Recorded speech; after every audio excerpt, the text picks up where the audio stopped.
الرئيس اللي قالوا الأخوة أعضاء اللجنة، احنا نحترم أعضاء اللجنة وما في مزايدة على أي شخص احنا فيهم، بس للأسف الأخ أحمد والأخ محمد المعرفي تكلموا وطلعوا لنا كأن احنا مو نواب شعب.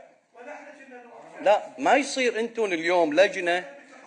رجاء كل واحد لمداخلته معالي الرئيس. لحظة لو سمحت، لحظة. لا أنا ذكرت لأن انتم اليوم ذكرتون عامة النواب. معالي الرئيس ساعتنا اسمع مني. لا معالي الرئيس ساعتنا أحمد الحكي انا بتكلم معالي اصبر شوي. انا بعد عندي 10 نقطة نظام بعد لولا العصب.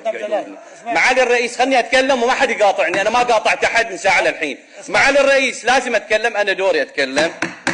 يحترمونا كمجلس. اصبر شوي. ما عليه معالي الرئيس انا برد عليك. اصبر. اوكي انت تتكلم في الاربع مواد، لا تتكلم على اي واحد في لا بس اهانونا يا معالي الرئيس، يتكلموا بصفتهم ان احنا كأن احنا غلط. لا من شرح لك الموضوع دي؟ انا اللي قاعد موجود وهو يتكلم يقول وزير المجلسين موجود، ما يحتاج وزير النفط يجي موجود.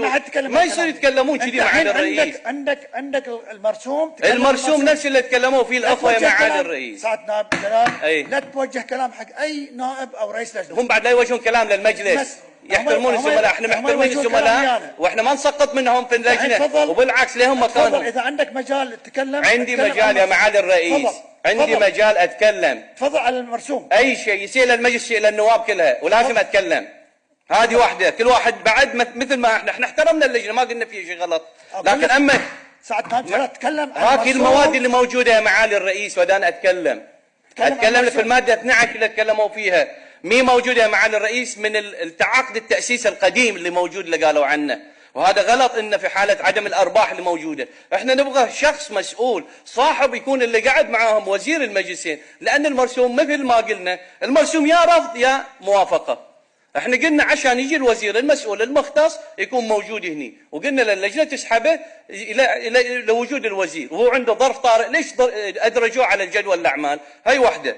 ثانيا الماده 22 في عقد التاسيس يا معالي الرئيس، شوف الماده يقول لك يجوز بقرار من المساهم تعديل عقد التاسيس والنظام الاساسي للشركه، وتصدر هذه التعديلات دون الحاجه الى صدور قانون. يعني باكر هذين النواب اللي قعدوا مع الجهات الحكوميه، باكر ما ترجع لك هذه الجهات الحكوميه لان ما تحتاج ترجع لك بقانون.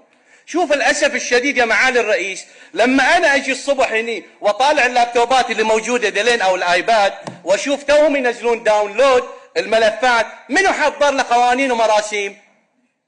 هذه تمس دوله يا معالي الرئيس، احنا مشرعين مصدر سلطات في الدوله، يجي يفتح لي تو الداونلود قاعد ينزل ملفات، متى حضر؟ يعني قاعد لي في الجلسه يحضر وبس واحد قال له صوت عليه، شنو تسويق هي لمراسيم وقوانين؟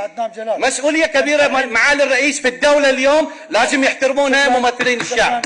شكرا استريح محلك. سعادة نائب احمد قراطه تفضل.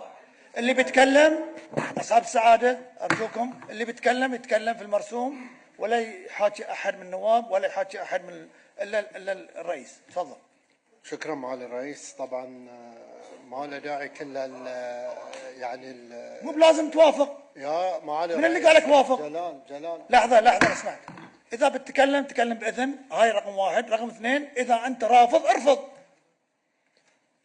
معالي الرئيس لا تتكلم بدون اذن. معالي الرئيس واضح؟